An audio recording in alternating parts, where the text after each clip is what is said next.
तुख़्म जो तासीर सोबत जो असर। त इहे चवणियूं जेके असां वटि मौजूदु आहिनि उहे अजायूं न आहिनि, उन्हनि जो हिकिड़ो हक़ीक़ी जेको आहे पस मंज़र बि आहे।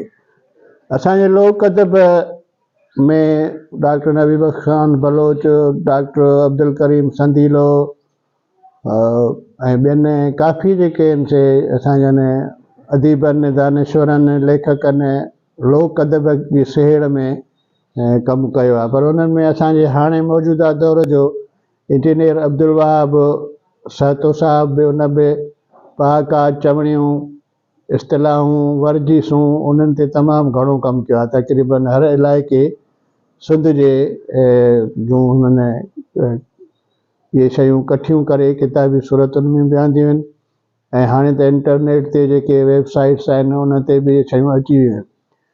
त इहे चवणियूं जेके आहिनि उहे बि असांजूं जेके लोक ॾाहप जो ई हिसो आहिनि।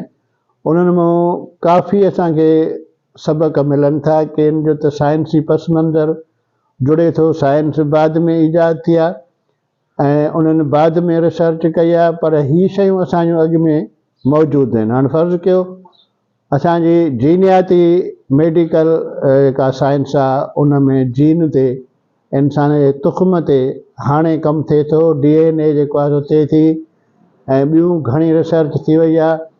इहा शइ बि हाणे मालूम थिए थी इन जीनियाती मेडिकल साइंस में जेका तरक़ी थी आहे त माण्हूअ जो बुनियादु माण्हूअ में आदतूं ख़सलतूं कहिड़ियूं हुयूं, बड़ियूं बीमारियूं कहिड़ियूं हुयूं, उहे बि मुंतक़िल थियनि थियूं नसुलनि में।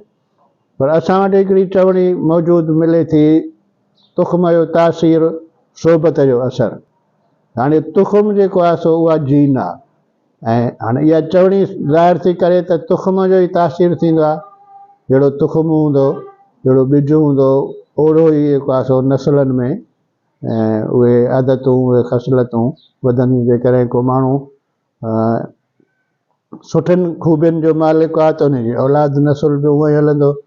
या असां वटि चवंदा आहिनि त भित बुनियाद ते वेंदी आहे। हाणे इहो बुनियादु ई आहे तुख़्म, जंहिं ते जेको आहे सिलसिले हले थो, त इहो प्रूव थिए थो असां वटि। त इहे चवणियूं जेके असां वटि मौजूदु आहिनि उहे अजायूं न आहिनि, उन्हनि जो हिकिड़ो हक़ीक़ी जेको आहे पस मंज़र बि आहे।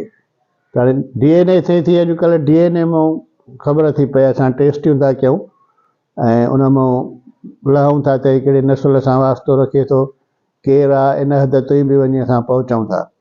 पर हू इहा हिकिड़ी चवणीअ में ॿ नंढड़ा जुमिला, तुख़्म जो तासीर ऐं सोबत जो असर।